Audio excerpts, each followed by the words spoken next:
Across the Spider-Verse comes out this weekend, and then in a couple of weeks, it's The Flash. So Dad decided we need to talk about the multiverse and the similarities and differences. Of course, all of our opinions will probably change after the movie's release. This is Tatooine Sons. Hey guys, this is Ashley Cox from Fangirling Over Jesus. At FOJ, we believe in hope and light in the darkness and that you are not alone.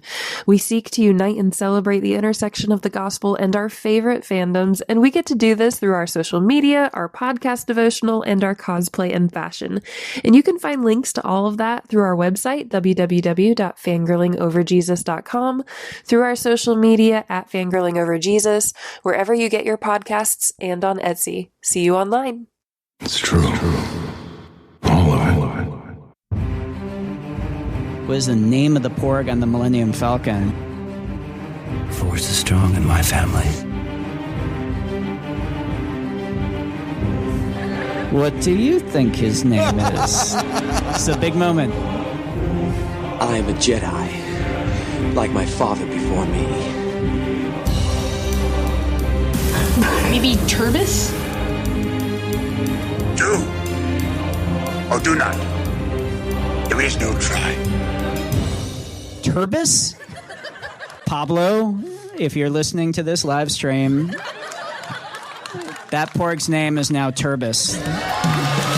It's a good Star Wars name. We're not done yet. These guys recorded an awesome podcast called Tatooine Sons. Everybody was So what is it? What's the best multiverse story that you've seen so far? For movies, Everybody that's watching this is like screaming from the other end of the zone. The thing everywhere, everyone everywhere all at once. Everything everywhere all at once. Which we've never seen. Yeah. When you find out there's just weird content in there that we're just like, that's just not our thing, so we're not going to do that. But best multiverse story I've seen so far. It's difficult. Into the Spider-Verse is really, really good. Okay. And No Way Home's good too. I don't know. That's really Marvel's only Loki. Loki's fine. Loki's good. We're going to get more of that. Doctor Strange in the Multiverse of Madness. Are you serious? I'm just throwing out stuff that's out there. That's why I didn't consider. What about like the Flashpoint paradox stuff from the animated DC universe? Yeah, that's good. I don't know. Pick something. Into the Spider-Verse probably for the movie side. For the game side, definitely Shattered Dimensions. Love that game. That's more nostalgia talking than anything. What about you, Sam? That's great. I love Into the Spider-Verse. It's a great movie all around. I think I just have more... It had more emotional impact to me, I guess, with No Way Home. I think that one would take this top spot for me, but seeing the Tobey Maguire version, and Andrew come back was incredible, and being in the theaters for all that was great. The screaming and yelling. Oh yeah, but the dude in front of us at the IMAX, like losing his ever living mind. He was freaking the out. whole movie. It was great. But Into the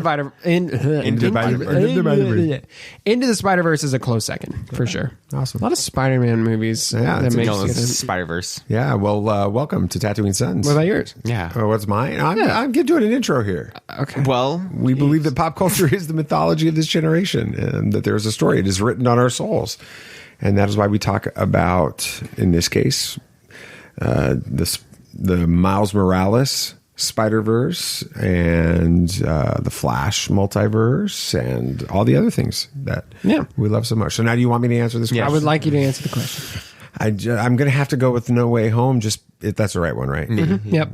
It's not far from. It's Homecoming, it's Far From Home, No Way Home. There you right. You got it. No Way Home. Yeah. Just the experience in the theaters was at a completely different level.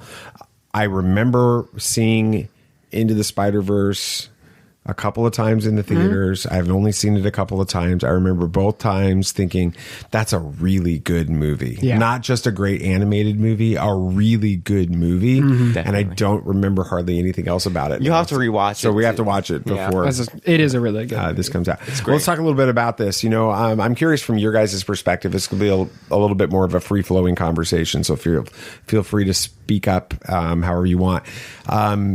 How do you think that the multiverse of like Miles Morales, the Into the Spider-Verse multiverse, it compares with the No Way Home multiverse, MCU multiverse, and we also talked like Loki and that whole version of the multiverse, Loki, Doctor Strange, all of that. And then what we understand about the multiverse of DC Comics and animation. We'll let you kind of go first on that, Nick. What do you think? When it comes to like, the Spider-Verse and everything like that, it's pretty self-explanatory. There are a bunch of different Earths in the multiverse, different universes that have their own versions of Spider-Man. And that's how that case works. Compared to the MCU multiverse, not too dissimilar, especially since apparently Across the Spider-Verse mentions what happens in No Way Home. Yeah, it's all technically the same multiverse. They're all the same multiverse. Sony is tying it in. Yes. Yeah, and well, compared to, Venom and Morbius as well. And so even Andrew's Spider-Man and Tobey's Spider-Man. So all of those are the same. So you can kind of consider all of those slightly MCU movies, but not really. They're just part of the multiverse and could be brought in at any point. Well, they've been calling it the Spider-Verse. Yeah. So or the Sonyverse. The Sonyverse. Yeah. So that's the Spider-Verse. But when it comes to DC and their multiverse, it gets a little bit more confusing because there were infinite Earths at one point. That's the crisis of infinite Earths. And that all existed at one point. There was infinite possibilities of what could happen in the multiverse. But then from that point, those infinite Earths were destroyed. Brought down to 52 Earths, at least in the recent comics. Isn't that the same number of cards that are in a deck of cards? Yes. That's kind of weird. And so it came down to 52 Earths. Is that where the new 52 comes from? Basically, yes. And then those all became kind of the multiverse, the 52 different Earths that people could kind of travel to with relative ease due through timelines. Like we see in some of the later seasons of The Flash. Yes, you could transfer to different Earths pretty easily. And from that point, and well, now the Infinite Earths are supposedly restored in the comics, at least for DC. And when it comes to the animation, there are some things you'll see later on whenever you finish it, Dad. The animated movie universe, the DC animated movie universe, there are some things that change with the multiverse in those movies. And so overall, the DC Comics multiverse is a lot more confusing than Marvel's from what I know. But honestly, DC's allows for more kind of freedom in what you're talking about and when you're trying to connect everything together. And then you bring in Elseworlds, and that gets very confusing. Elseworlds is something else. I think we're just going to, Sam and I are just going to sit over here and let you talk about multiverse for 30 minutes. Go. If you want to know, Elseworlds is awesome. It is... he's going to take this opportunity too. The storyline of the Elseworlds is stories that are heard in the multiverse that are parts of different Earths that aren't confirmed to be real or not. That falls into Gotham by Gaslight, and it falls into Batman Speeding Bullet, which is where Clark Kent lands in Gotham and under the Waynes and then becomes Batman Superman combination. It's kind of it's the what if of now. Aren't they going to be doing Elseworlds in the DC universe? Supposedly that'll be the Batman, that'll be Joker, that will be all of the Superman and Lois, all of those will be Elseworlds stories in the DC universe. That could be brought in potentially because now we're seeing in the DC comics in the most recent issue of Batman, which is issue 135 or issue 900 for overall the legacy. Yes, the Batman.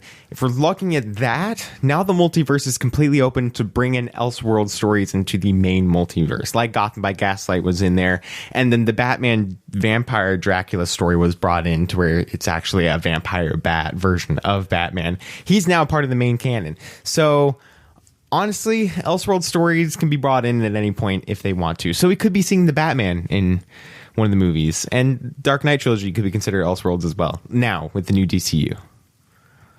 All right. Yeah, that's a multiverse. I love how this is right in your wheelhouse, BB Nate. He's been waiting to get this out. So you're the expert on the DC side of things, but how do the multiverse rules into the Spider-Verse kind of compare to the Flash or DC in general? Are the rules different? I mean, if we take from how Into the Spider-Verse worked, it looked like when other people were in this universe, this Spider-Verse, like Miles' Earth, they were decaying because they were in their wrong Earth and they weren't supposed to be there. That doesn't apply to DC. People can be in whatever Earth they want to. It doesn't really matter. It can just get confusing for the people on the planet, but it's overall isn't a problem. So, like you've seen in The Flash, Dad, you can see how it affects timelines if you go over to multiverses. That's if you're traveling the timelines and not the different Earths. And so the rules in DC are a lot more lackluster and kind of free reign than the ones in Marvel and Spider-Verse. I don't know if that's the same case with the comics. I haven't read any of the Spider-Verse or multiverse comics when it comes to Marvel. But yes, Sam. So when you say different Earths, that's not like there's a different Earth within this universe that they happen to hop to. It's Earth is just another word for a completely different universe, basically. Yes, just like an Earth in that universe. A different universe is Earth. And so they can have different versions of the characters. Like Earth 2 has the crime syndicate. What? Which is not the Justice League. It's like opposite versions of each character that are bad guys. And so that's... So Superman's a bad guy. Batman's a bad guy. Basically, that's Earth 2. Sometimes it's not Earth 2. It depends on what day. Which multiverse it is. But you remember that movie... Justice League Crisis on Two Earths, Sammy, with Owlman. That's the crime syndicate. The other one's that's a great movie as well. If you want to know more about the multiverse, that's actually a really good intro movie. That one's pretty good. It explains it very well. It's a very good movie. Is that on HBO Max? It is. Interesting. So what happens when you because I remember from The Flash and even from like No Way Home and stuff. What happens when you mess with the timeline in each universe? And this can apply to Harry Potter too. Wow, let's go. It can go into Harry Potter. We talked about last episode. The time dial that she was dealing with, she couldn't interfere with the characters, or Hermione couldn't deal with her past self and see her past self, because then that would cause confusion and breaking the timeline, and that would be bad. And of course, you look at Loki, and that could break the timeline, even though they really haven't talked much about traveling back in time, seeing your old self. I can't wait for Loki season 2. Yes, Back to the Future. Back to the Future. Yeah, you can't even if you do. These are timelines, not parallel universes. Exactly. So what's the difference? So parallel universes are different timelines separated but running with each other at the same point. So you can transfer over, and that doesn't really affect anything. You aren't messing up the timeline if you go back. But so what happens if Flash hops from one universe into a different universe? I'm using the right language, right? And negatively affects or adjusts the timeline in the new universe that he's not from. It wouldn't affect anything on his universe unless the stuff that happened from then on, because say he affected that universe by destroying it, then that would affect him because there might be some repercussions that come from that universe into this one, because they could technically collide with each other, even though I need to read. There is a whole storyline. It's huge, and it's still running to this day, called Multiversity, which is a university about multiverse. Because it feels like this could be a whole degree. It's an entire storyline. Could you imagine if they had a doctorate in multiverse? That would be. I'm sure that there's like some discussions about it. We need to talk to Michael Uslan. He started the first college course on a official accredited university campus regarding comic books, and which would be he actually delivered the commencement address at Indiana that's awesome. University this year. Oh wow, that's awesome. With it, good for him. But I actually have something to contribute to this. Oh, go ahead. I know. It's shocking. I've actually been kind of like listening to summaries and stuff about Marvel comics, just because I've been starting to read Iron Man comics a little more, and I'm kind of curious as to the history of Marvel stuff. And there is something similar to what Nathan's indicating about the timelines hurting each other. That's the whole plot of Secret Wars. It is. And stuff is there's these incursions is what they're called, is when one which they bring up at the end of Multiverse of Madness, right, is where one universe starts to collide. Did they bring that up in Loki as well? They might have. They might have, where one universe and another universe start to merge and combine, and if they collide, then both universes are destroyed. So the way to fix that is the heroes of one universe have to make the tough choice to literally destroy the entire other universe to save their own. That's that's pruning a timeline in some ways. Basically. Yeah. But at this point, it's kind of gone too far, and they literally have to like raise it. But that's where the whole Secret Wars storyline comes in, because the universes do collide, and that's where Battle World comes in and all that. So I actually had a little bit of something to contribute this time. So that's kind of how the Marvel world works, at least in the comics. And that is somehow DC works. If you remember Flashpoint Paradox, Flash went back in time to save his mother, and that then created a different timeline and a different Earth at that point. Which is exactly the premise of the Flash movie that's coming out in a couple exactly. weeks. Okay. And so it created a different Earth at that point, one that didn't exist, that didn't have Bruce Wayne's Earth Batman. without Superman. Exactly, and an Earth without Superman. So it created this different Earth because he split it at that point. And then that's when the Infinite Earths was still a big deal, and it could still technically take place. And so now we know that I think, if I'm not mistaken, Thomas Wayne Batman now exists on Earth 32 or something like that. He's on some different type of Earth, but he exists actually. Wow. So there's a lot of, basically, when timelines for Marvel are their kind of version of multiverse, but Earths are DC's is the best way to describe well, there's it. Earths in Marvel too, like Earth 616 Yes. and all that. So they kind of use a similar nomenclature. What did I see recently that mentioned another Earth? Or was it the Earth in... Did they mention it in... They mentioned it in Doctor Strange. I think they mentioned it in the trailer. In Guardians of the Galaxy Volume 3, they call... They mock something about that happens in the multiverse. Well, they said...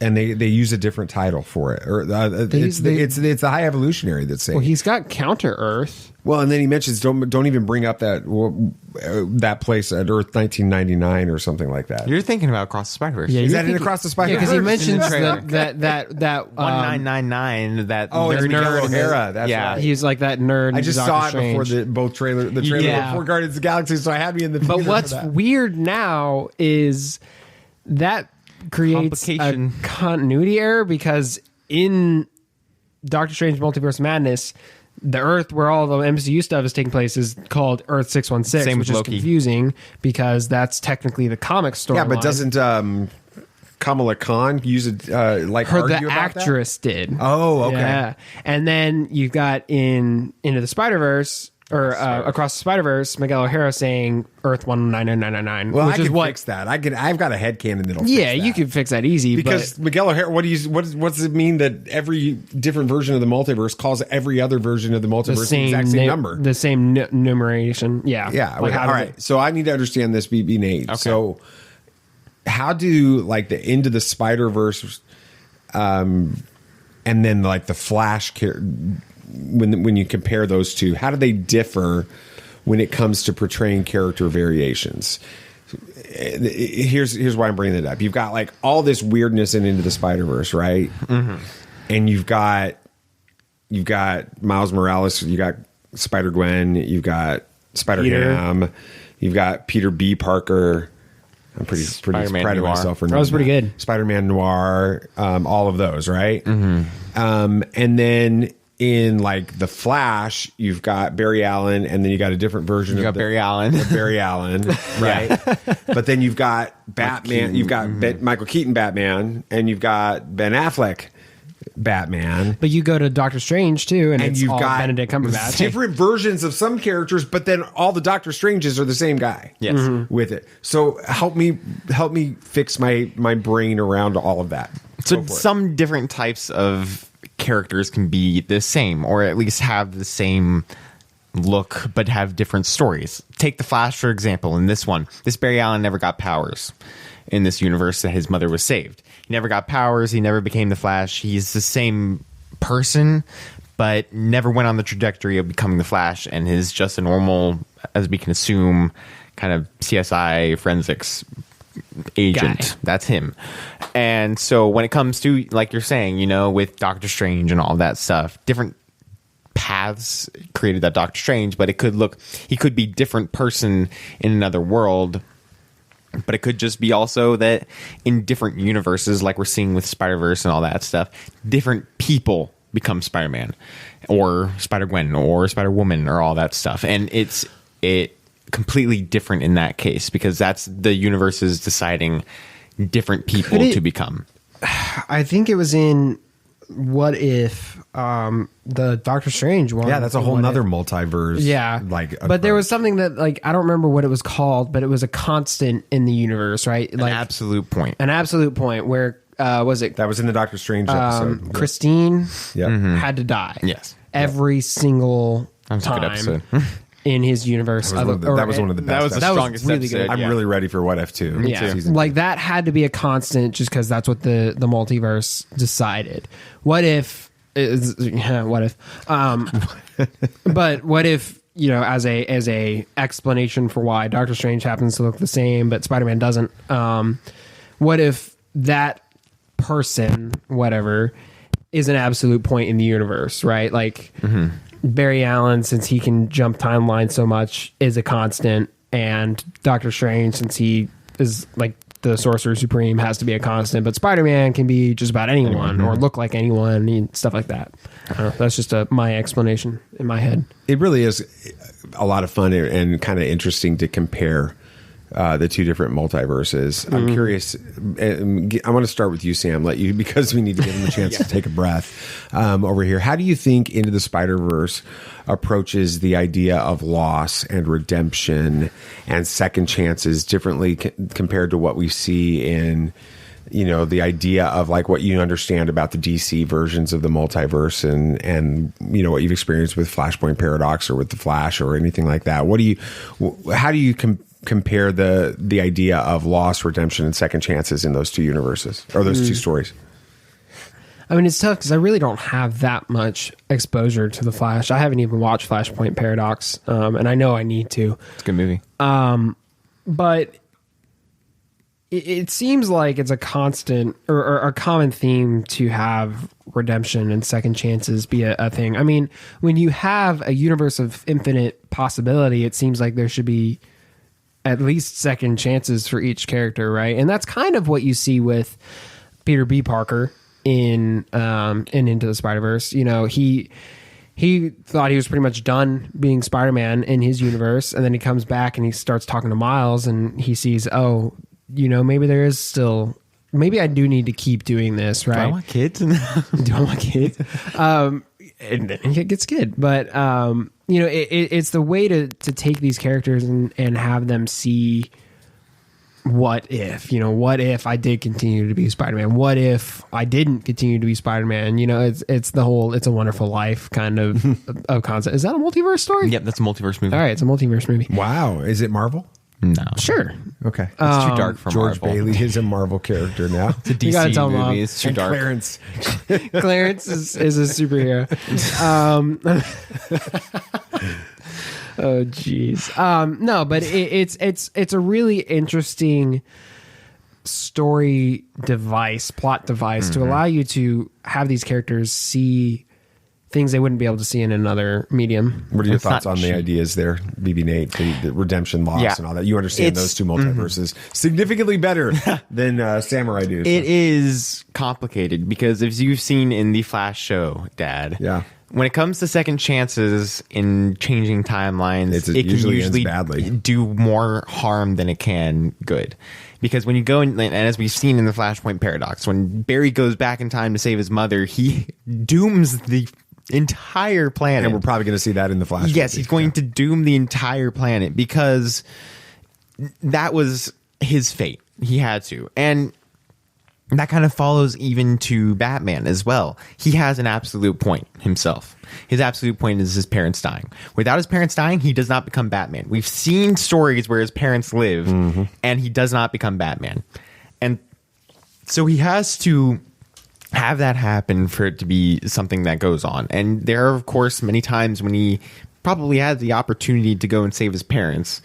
But as we've seen, that makes the world worse. And then there's the whole question of if Batman didn't exist, would his rogues gallery exist? Is he the reason that they all became crazy because of all that? But no, we find out that that would have always been the case and there would have been no one to save any of them. And there's a great episode of Batman the Animated Series if you want to figure out what would happen if Bruce's parents lived. Perchance to Dream.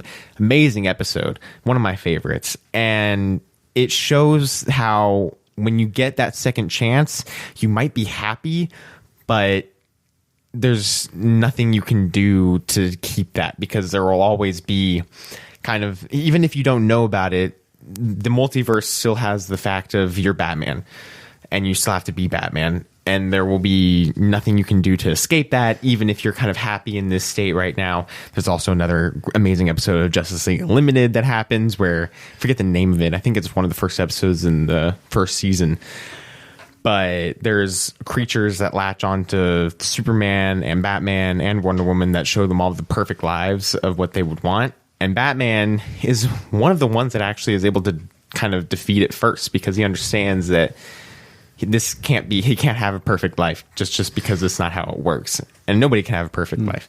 And so it deals with this he's accepted the loss of his parents, but he hasn't forgotten about it. Again, that goes to Mask of Phantasm, with him dealing of his destiny to become Batman from his parents, kind of the promise he made his parents, which that movie is fantastic and hurts a lot the whole time. But that's a great one about accepting the loss, but still accepting the position of who he needs to become, and how even if there was a second chance, him saving his parents wouldn't help anything. And so that really deals with what we see in the multiverse, in both Into the Spider-Verse and The Flash. And even you could think of it as No Way Home. He tried to fix things himself, kind of give himself a second chance, but completely screwed things up. So whatever happens has to happen in the multiverse, because then everything will screw up if you don't just let it happen. So is He Who Remains a good guy? Because he only wants... Don't get me started on that. So because he only wants one... The He Who Remains from Loki. Is he the guy that's trying to keep us on one timeline because he's trying to keep everything... No, because he's stopping fate from happening. And that's what we've seen. Everything has to happen how time is willing it to happen in these stories, basically. Because we see it, if everything kind of just goes its one certain way, and he forces it to be that way, then he can't let life do what it needs to do. So there need to be other things that happens. And so that's what happens in these multiverses. You kind of have to let them grow. One last question. I'll start with you, Sam, and then we'll go to you, BB Nate, and we'll finish it up. One of the criticisms of DC now, especially going into the Flash movie, knowing that we're going to be resetting the universe going into the future with Superman, and what's the first thing that they're going to be released? Blue Beetle, Creature Commandos. Well, the first in the official. Creature Commandos is the first official DCU project. Blue Beetle, he's going to be a part of it, but the first official beginning of it is it's like a prologue. Criticism of that, criticism of some of the stuff in Marvel and all of that is that the multiverse concept is actually really lazy storytelling. Because you don't have any like continuity. You can just do whatever you want and change things however you want. What are your thoughts on that? Yes and no to that statement. I mean, yeah, it can be used as a cop-out, but it can also, and I think this is how it's generally used, be used as a creative medium. It allows people to tell stories in ways that you can't normally. You just set it on a different Earth. I had a great example and now it's gone. But, like What If? Those are all different Earths, different timelines, but an interesting take on the character, an interesting take on the story. It's not lazy. It is lazy when you get too far into a story and then you're like, you don't know how to wrap it up, and then you just are like, we'll multiverse reset. And those criticisms could be put on the DC movies right now, and let's just be real, that's what they're doing. It's because it got too convoluted and too complicated and messy, and they decided they just needed to start over. And that's fine. It's a good excuse to do that. But there are really only two ways it should be used. When stuff's just gone way too off the rails and you need to fix it, and you have a good plan in place to keep it from happening again. Or in the case of, like Nathan mentioned, it has to be the climax of a really important story point, like Crisis on Infinite Earths, right? They did a universe reset. I know they did one in the animated universe with which one was that? It was the latest one, or which one was it? Yeah, it was Justice League Dark Apocalypse. That one. It allows you to be like, this grand story is now over. Let's do something new. So yes and no to it being lazy. I like it. Maybe Nate, the multiverse Is it lazy? expert. Is it lazy? No, and that probably is coming from the bias of DC because DC did introduce it first in the Flash. The Flash of Two Worlds, that insanely famous cover with the brick wall between Jay Garrick Flash and Barry Allen, kind of both running side by side to save the same person. An insanely awesome cover. But when it comes to the multiverse, it is not lazy. It allows for grander storytelling in some things that we can't understand. Comics were always about kind of going past what's known. They're allowing people to be able to be like, oh my gosh, that's crazy. I never thought that would happen. And it's able to be like allowing us to be more creative in what we're doing. Well, some of the first comics storylines were like Tales to Astonish, Tales to Amaze and stuff. Exactly. And so you're having this happen. And with, growing up, when you start to see some of those same things happening, then that becomes more grounded and you understand that. And so you have to keep evolving how comics and everything work. And so that's when introducing the multiverse allows people to do whatever they want, keep things new, keep things creative and interesting and unique, and allows you to tell these awesome stories that you wouldn't be able to normally. Elseworlds is a great example of that.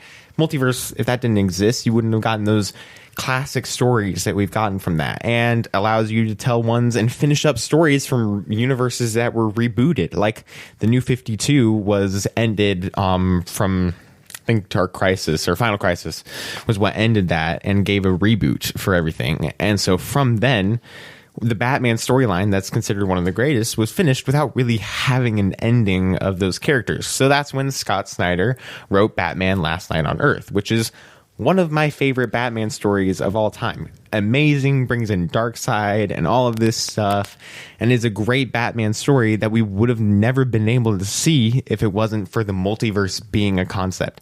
It's not lazy. It's really just an amazing way to expand comics and how unique and surprising they are consistently. And it allows for grander stories. I mean, Endgame was awesome because it brought together everything we'd been seeing in the MCU, right? Everything up until that point came to a head there in Endgame. With the multiverse, it allows you to tell a story with more stakes because now not the universe is in stake, it's every universe is now at stake. And it allows you to bring in every story. Could you imagine, I don't know if this will happen, but it would be pretty incredible if there's some culmination, Secret Wars or, some storyline like that where it's not just all of the MCU we've been seeing up until this point, but somehow they bring back Tobey Maguire Spider-Man. They bring in Andrew. They bring the X-Men from the X-Men stories. The original Fantastic Four. Heck, sure. I mean, I hope not. Well, I mean, they could just as like a little cameo, a side cameo or something. But imagine that. I mean, that would be an even bigger moment than Endgame, right? So the multiverse allows you to tell those even bigger moments. I am your father. What a fun conversation for a lot of reasons. First, because it's clear that BB Nate has a lot to say about the multiverse. It's a blast to just wind him up and let him go like we did in this episode. But also because the multiverse can teach us some really interesting lessons. One thing is that it shows us our choices and our actions have consequences, not just for ourselves, but for the entire universe. Whether it's the Flash or for Spider-Man, they both face loss, they seek redemption, and they get those second chances. It's a reminder that we all make mistakes, but it's never too late to turn things around and make a positive impact. And the multiverse also highlights the beauty of diversity and embracing our unique qualities. Just like there are different versions of heroes across these different dimensions, we all have our own strengths and our weaknesses, and that's what makes us special. So it's important to remember that we should be making the most of these opportunities, learning from our past, and then embracing the infinite possibilities that life presents to us. Thank you so much for listening to Tatooine Sons, a pop culture podcast. We are part of an amazing network of Christian nerds where we are working to create a place for some of you that are just like us, Christian nerds, to come together and celebrate the things that we love so much. And that is the Christian Nerd HQ. You can check us out on all of our different social medias at Christian Nerd HQ. And there are podcasts releasing from the network Monday through Friday. On Mondays, it's the Christian Nerds Unite podcast with Ricky Pope, which is always a a ton of fun conversations and looks at lots of diverse pop culture and nerd related topics. On Tuesdays, of course, you get this podcast. We get Tatooine Sons, a pop culture podcast. Wednesdays is Fangirling Over Jesus with Ashley Cox, like you heard at the beginning of the show. Thursdays, it's the Reverend and the Reprobate. Basically, those guys are unhinged and they are having conversations with people they should have no business talking to. And then Fridays is just a cavalcade of goofiness called Speaking Nerdy. So check out those podcasts. Make sure you're rating and reviewing all of the different shows. In fact, you can go down into the show notes right now and you can click on links to every single one of those shows and listen to an episode. Give us all ratings and reviews. It means so much. It helps people find all of our shows and learn more about the Christian Nerd HQ. And then follow each of the different podcasts on the social media channels that you prefer, and share the show with your friends. I think that's going to do it. I'm at Disney World today, so I'm going to go ahead and just sign off and go ride a roller coaster or Guardians of the Galaxy. That's what we're doing here in just a minute. I'm going to go now, but in the meantime, may the force be with you always. This party's over. I like that Wookiee. Don't get technical with me. Join, please. Yep, yep.